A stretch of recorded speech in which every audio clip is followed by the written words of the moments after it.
Ooh, that was a creepy one, wasn't it? Pretty creepy. Okay, welcome to Sunday bench videos with Uncleus Larius,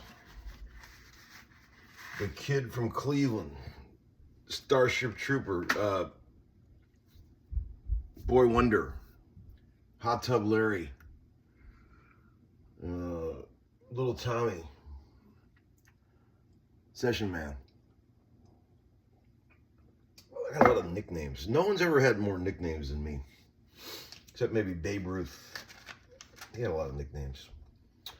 But I got a whole list of shit to talk about here. Oh, this is exciting. Bench video on a Sunday.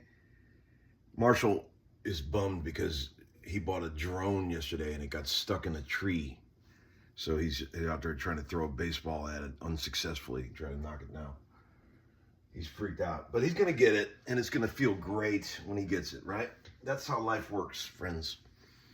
You suffer, and then you get a little bit of relief once in a while, and that's nice. So I'm just helping out a friend here. This is not my guitar. This belongs to Vincent Gillis. We worked together the other day on a session. I told you guys about the Maria Osmond thing, and he asked me if I would take this home and adjust these pickups. He doesn't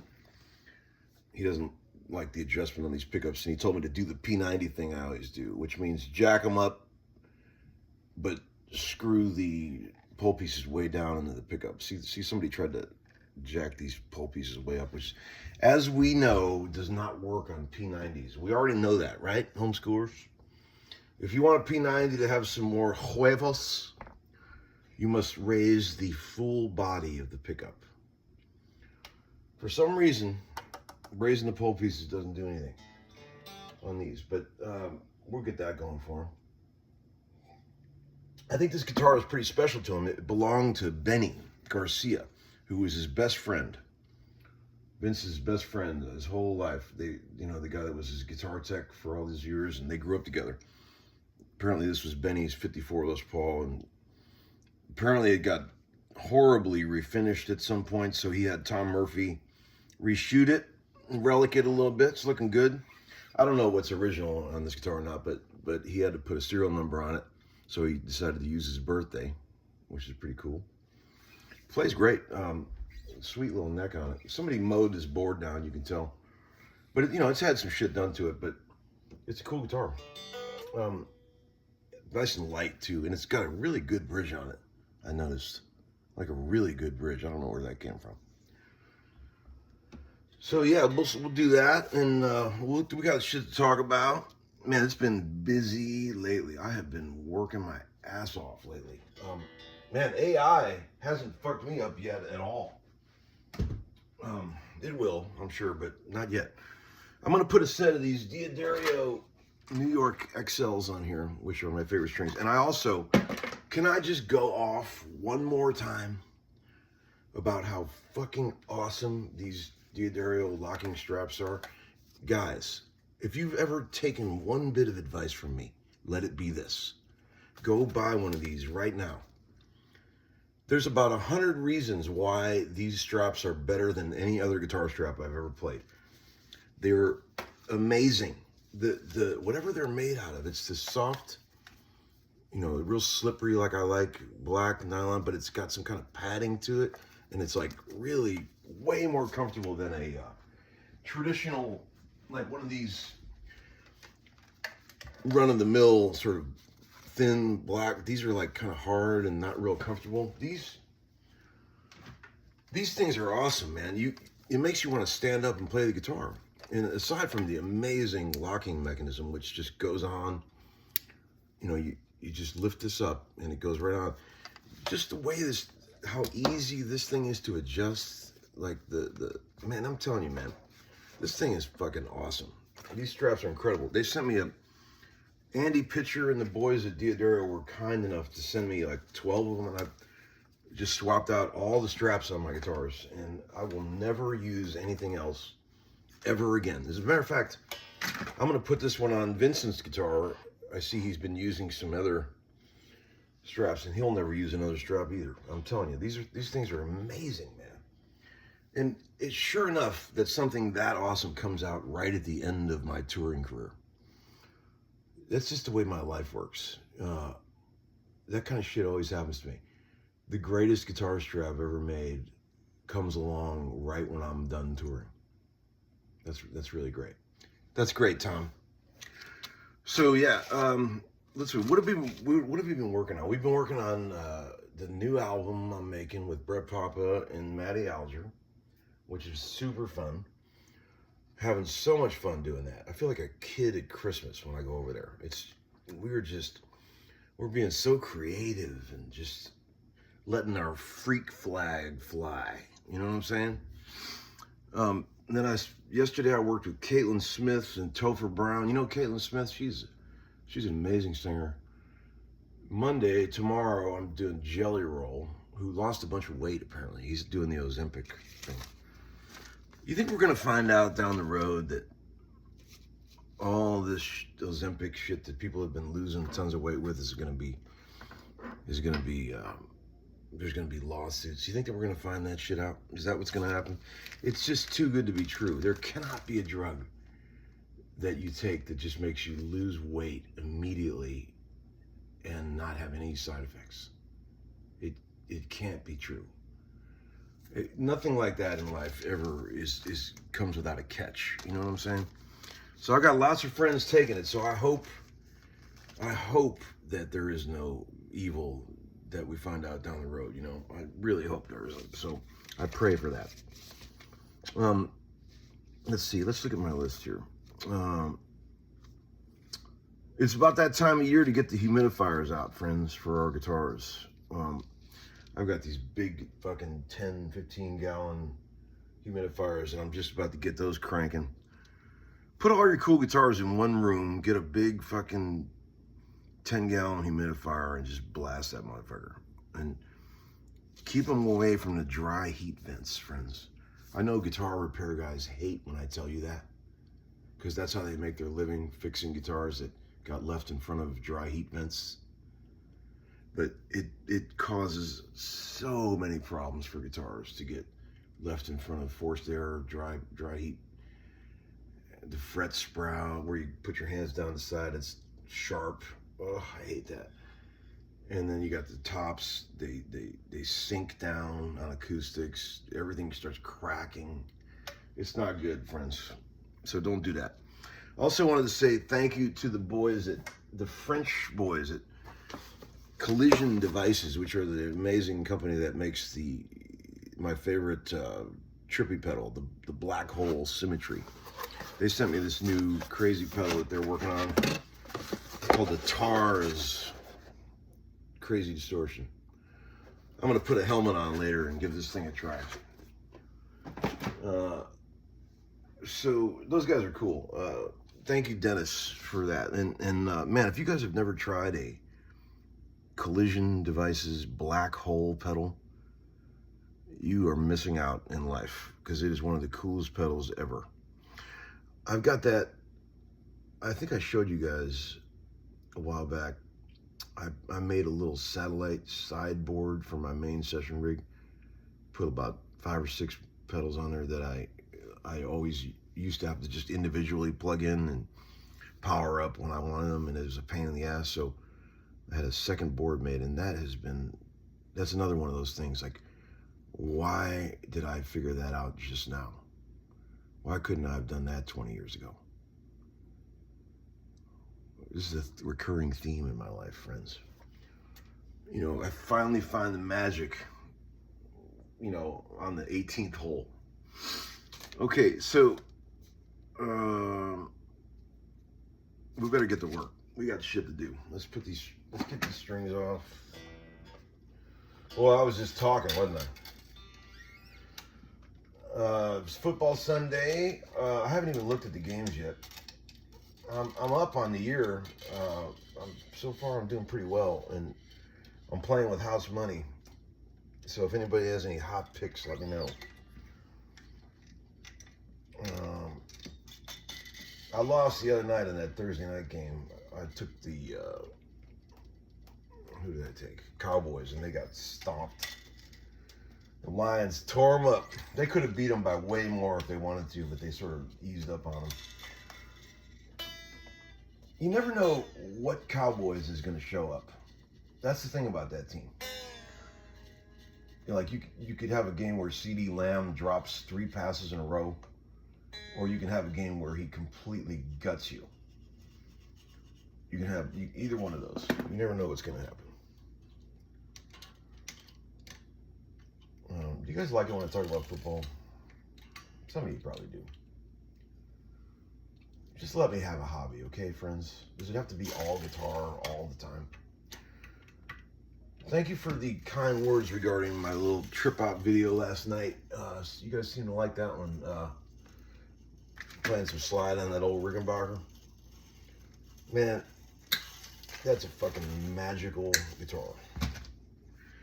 That thing is fucking awesome. It's so cool. I mean, it's got unlimited tonal possibilities with the way those pots are and the switches and the pickups. Man, you can get, and the great thing about it, it's got a million sounds and every one of them is retro as fuck. I love that. It sounds like old shit, which, you know, I like that. You know, Larry likes anything old. You know, I like that. Get that out of there.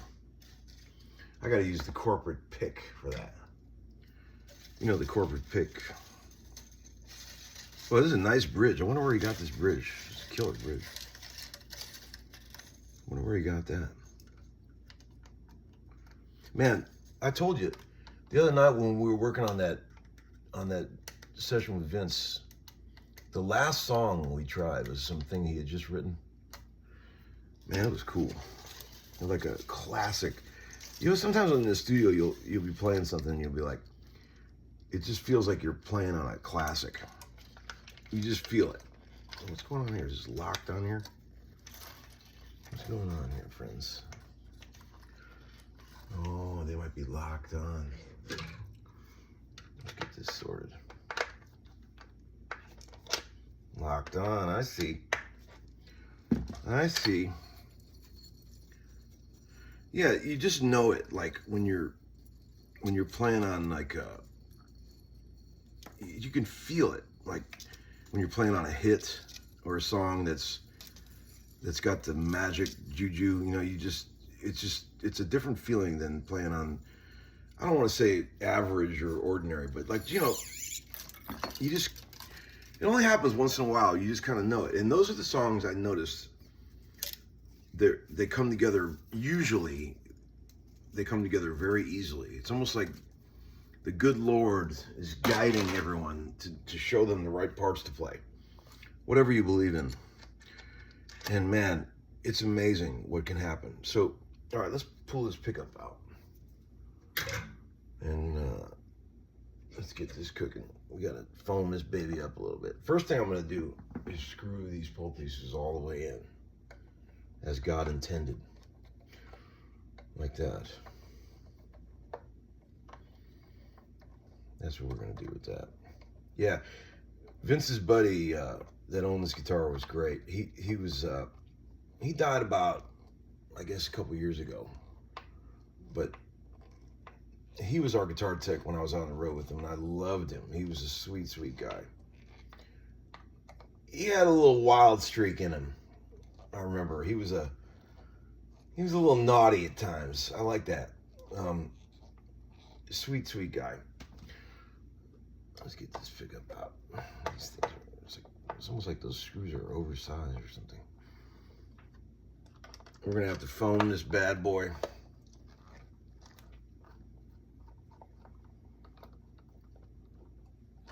Okay. Let's do it. Cover off. Yeah, man. There's an old P90. It says something on it. 8.1. That's a good one. That's a good banger right there. A little foamage. I'm using 2 pieces on this guy. Put that back down. Speaking of pickups, I have been messing with that 52 gold top. I've been trying different pickups in there, trying to find the magic mini humbucker. We've tried 2 pickups so far, and neither one of them has the juice. So I got to keep hunting. Apparently, Greg Voros has a stash of old mini humbuckers, and he said, "Look, dude, we'll go through them, and you can find the magic one." I thought I already had it because it was a high output one, but it just sounds like ass. Here it is. It's gonna be sick. I'm still in love with the idea. I just got to find the magic pickup, and this ain't it. This ain't it. It's gonna take a hell of a mini to keep up with that neck pickup in that guitar. I can promise you that. Let's see if we got enough. Yeah, we're good. Because that neck pickup in that guitar is a banger. It is just awesome. Okay, this is gonna be cool. You always know you got it right with the height of these old P90s on a Les Paul when you got a little bit where the cover doesn't quite make it down covering. You see what I'm saying? There's a little gap there. That's how they always end up when they're adjusted right. That's what they look like. I gotta get this a little further out. Let's see what we got here. There we go. Right there. Okay, now we just put some strings on this bad boy, and we are off to the races. It's gonna be great. Okay. It's gonna be great. This thing's gonna be cool. I like this guitar. It's got a vibe. I usually put the 2 E strings on and then check the intonation at that point, because really that's what you need to do. You check the 2 outside E's and you get the intonation right, and then the rest should just fall right into place, and it usually does. Okay. Yeah, the mini humbucker I put in that 52, it sounds good, and Nick did a beautiful job installing it and everything, but it doesn't have any mid-range. It's not very loud, and it doesn't have any mids, which is not good. So even my buddy was over last night, and we were goofing around trying some guitars out, and I even busted out my 79 Les Paul Deluxe that I've had since I was a kid with minis in it. And the bridge pickup in that thing smoked the bridge pickup we tried to put into the 52 Goldie. So we just don't have it right yet. We're going to get the right pickup, friends. It's going to be cool. That 52 also needs some frets, so I may do all that at once. And if we get that cooking, that'll be like a daily driver, you know. That shit is cool. I've had people ask me a lot of, I've been meaning to answer this question. People always say, you've been doing this session thing forever, you've played on a lot of shit. Do you ever hear records that you played on years ago and regret anything? That's a funny question. Like when me and my kids are out, you know, in restaurants or whatever, we always hear shit, and the boys are like, "Dad, that's you." They always say that. They know, and it's hilarious because like that just happened like 2 nights ago. We were at this Mexican place and they're playing, and Marshall even said, he goes, "Is it weird hearing yourself on the radio when you're having dinner and stuff?" And I was like, it's great. I don't even notice it anymore, honestly, but it's fun. But yes, there's never really been anything that was on a hit record that I am ashamed of or embarrassed of, but there is some shit I definitely don't like. Like, I remember years ago we did a remember that Sheryl Crow song, "The First Cut Is the Deepest"? which is it's a great song.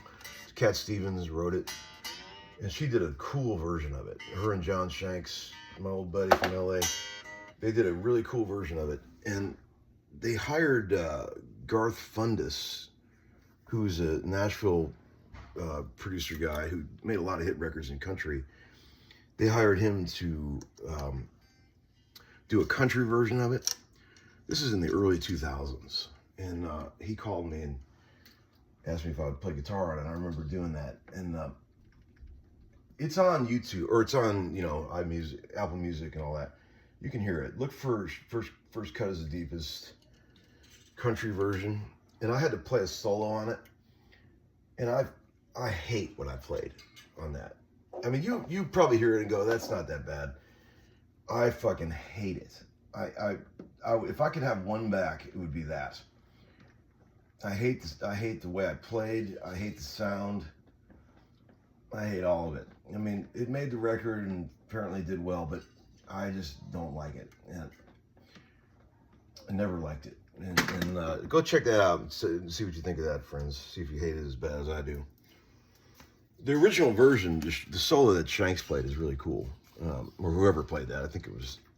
So it's just, it feels like when I listen to that, I heard it the other day, I wanted to relive some cringy memories, and I listened to it. It's like, it sounds like I'm fighting with the guitar. Like you could tell I'm strangling the thing, and it's just not good. There's no flow. It's shit. So pause your videos, go check that out, and then come back and report in and tell me what you think. The whole version is not nearly as cool as what they did in general. Everything about it. But, you know, you be the judge. All right, we're getting there. We got 5 of 6 on. Benny's going to be smiling down from heaven when he hears this thing. Sweet Benny. Yeah. Imagine how cool it was for Vince to, you know, Benny was a good guitar player too. Vince and him grew up playing together. Benny was kind of more of like a jazzer kind of guy. I think his dad played, and so they grew up playing together. And then when Vince got famous and started being like a country star, he called Benny and asked Benny to come on the road with him as his guitar tech. How fucking cool is that? So they spent all those years together on the road, like Vince and his best buddy from Oklahoma on the road together, and Benny was his guitar tech all those years. So cool. What's going on here? Oh, this just got to come way down. Getting the pole piece. We can't have that.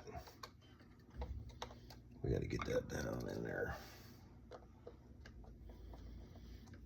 We can't have that.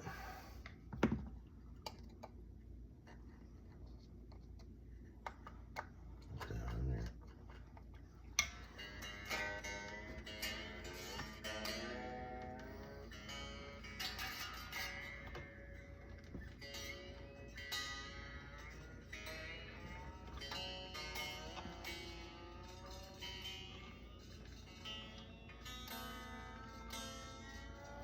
there. All right. Looks like we're getting close here, friends. Flip that around.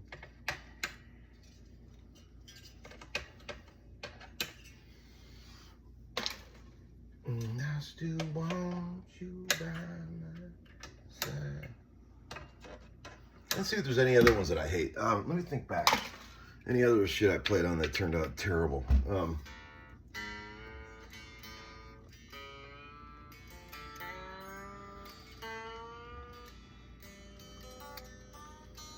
I sold a bunch of shit, boys. I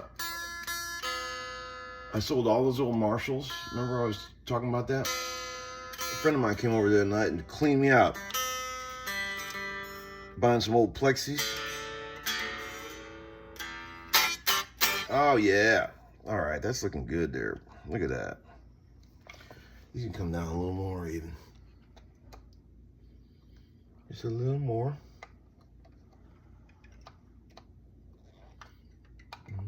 still want you by my...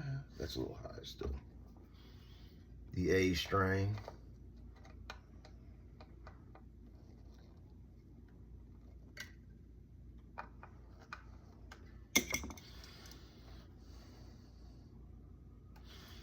Yeah, these pull pieces on the neck are too tall too. Let's get those way down.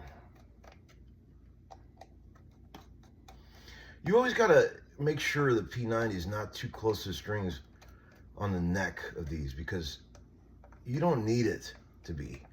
These neck P90s are always super fucking loud, and you don't need them to be close to the strings. They're still gonna be plenty loud, I promise you.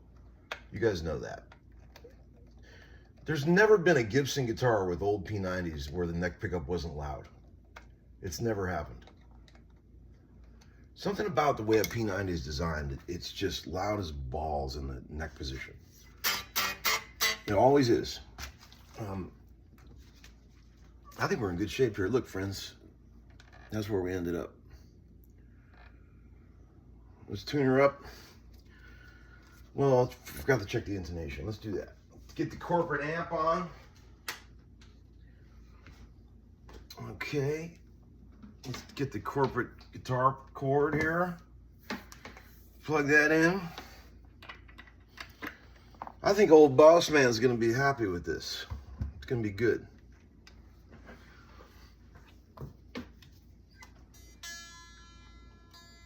Let's get this going here. We gotta plug her in, right? We gotta plug it in.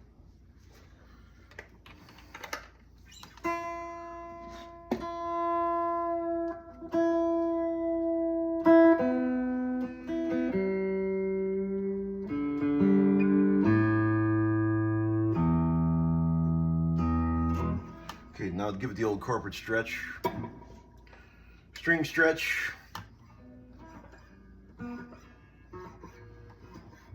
Tune her up.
That bridge needs to go, but actually it's a little flat. We need to find how to lower that a little bit. Let's see if we got the right Allen wrench for that. No, that's not quite right.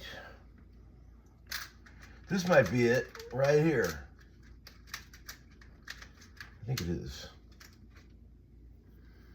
Let's see what that does. No. This is quality entertainment here, friends. Watching a guy try to find the right Allen wrench. Really good stuff. Is that it? Yes. Okay, so it's flat. So I need to go the other way. Loosen that a little bit. It might be all the way out. I think it is. Let's see.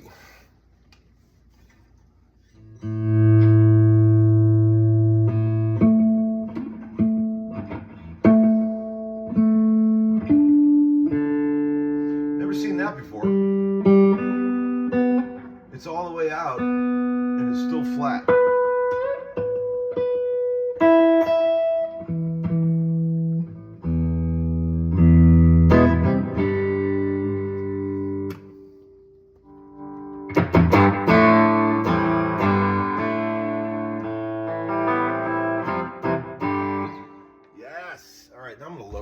crank up a little bit because it's fucking really, really powerful. Get that down a little bit. Okay.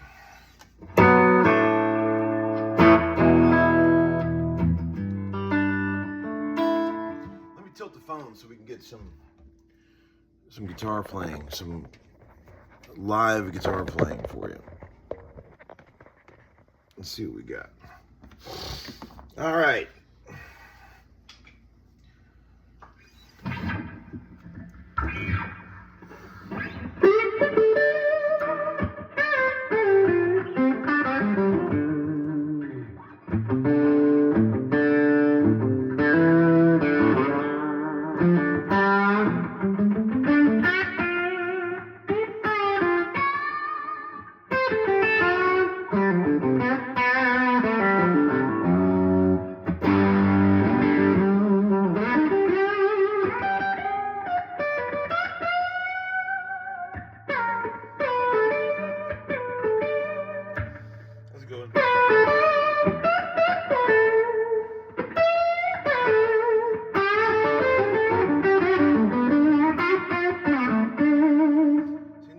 About that. Everyone goes, but if you go, it sounds more like a slide.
that slot. That's no good. Get the old pencil out for that. See if we can stop that.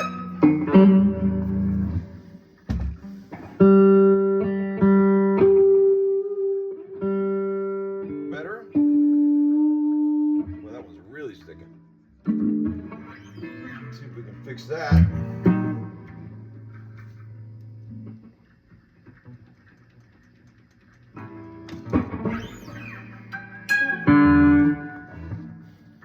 I think that one's going to need to be filed.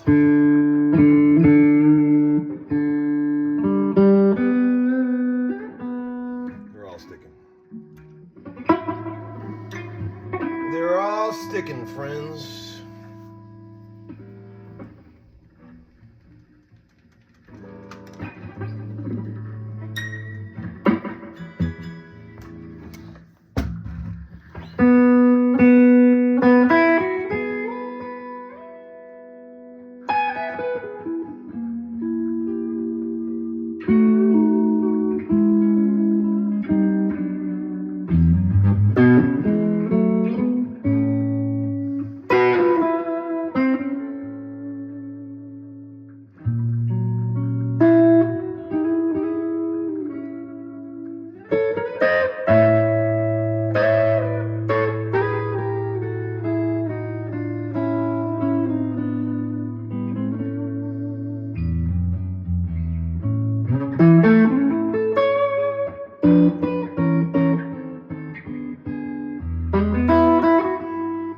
How we doing, guys? This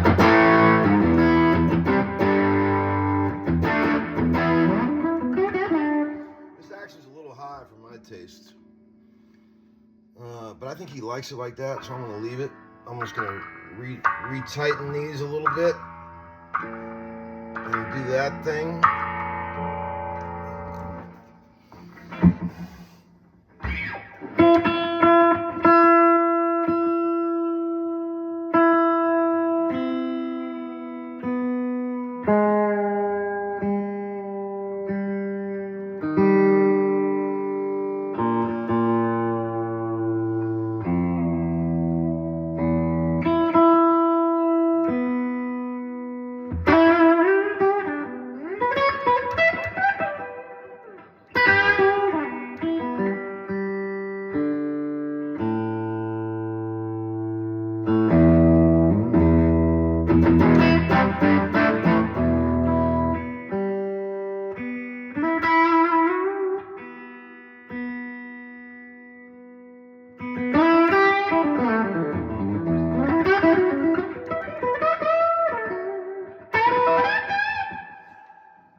Neck is straight. All